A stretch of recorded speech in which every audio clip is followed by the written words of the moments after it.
I did not know what to expect. All I knew is I had my papers and I wanted to serve. As a young girl from the university, I really needed a job. And then I get into an ambulance. I'd never sat in an ambulance before. And then they tell me, you're going to the field. And I sit. We move all the way to the field, and the roads were rough. And I kept on wondering, what kind of environment is this? What kind of work am I going to do here? And as a young girl, I kept on thinking, I think this is hard. First of all, it's far from home, and then the roads are rough, and I'm in an ambulance. No. So we reach the community, and it's full of children along the way. And on our way, it's kind of wood to Nakivale, and we go through the wood. It all felt like a movie that I was watching, and I was like, is this real? And you're in an ambulance, like all those movies that we had watched in the wilderness, and you're moving into an ambulance, and there are children playing on the roadside.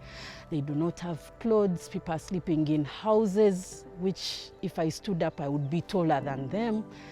And I asked myself, God, what is this? What am I going for? It touched my heart. I was so humbled. I didn't know, at that moment I was confused. And then we reach our facility, and then they tell me, this is where medical teams works. I remember my first speech, I just told guys, I have no words, because it had taken us almost 1.5 hours from a decent town to a place which is really far. And then here are people smiling, and they are serving. And when they told them, this is Racheal, she has come to join you, they were so happy. And it was like in the middle of nowhere. And I was like, God, I wanted to work in an organization which serves children, but with all this that I've seen, I think this is where I'm supposed to be. I went back home that night. I took long to sleep. I kept on thinking and thinking, what can I do? What can I do better? How can I deliver better? And that was the start of my journey. Through my Christian life, it was like an answered prayer. Entering into a place where I could change lives, where I could do something small and it impacts on people. It was just an answered prayer. In 2020,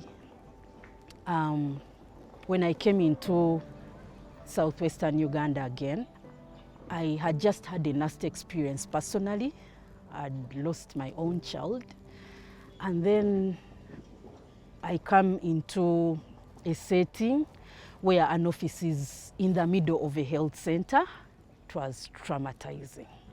I would hear screams of mothers shouting, losing their children. It would cut deep.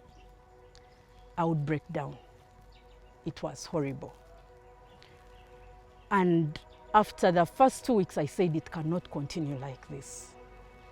We cannot have mothers running around from one place to another because they are losing their children. Medical teams is not like this. So I sat my team down and I told them we are going to have to change things in the shortest time possible. And by March of 2020, we wrote our first success story. Everything had totally changed.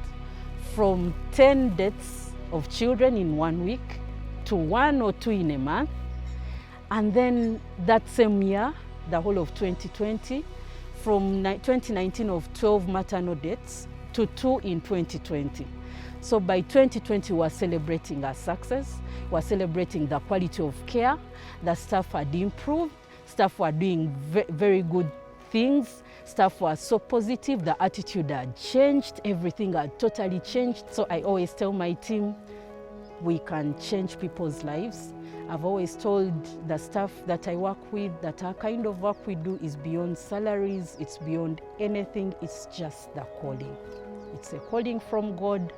And unless you've been called, it becomes hard to really deliver.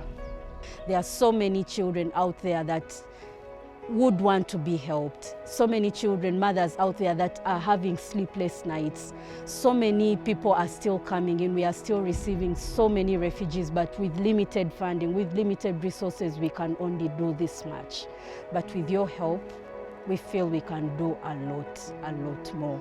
So we are appealing to you to stand with us, to continue supporting us in whatever way you can, to continue giving, because when you give to God. We are so thankful to our funders, to our donors for the work that you're doing. Most of you are really far from here, but yet you live in our hearts. Yet we are on your mind every day. You're thinking about us, you're praying for us, and through that we are able to do what we do. And through that we are able to extend love to lots of people around us. Thank you so much for what you do. May God bless you.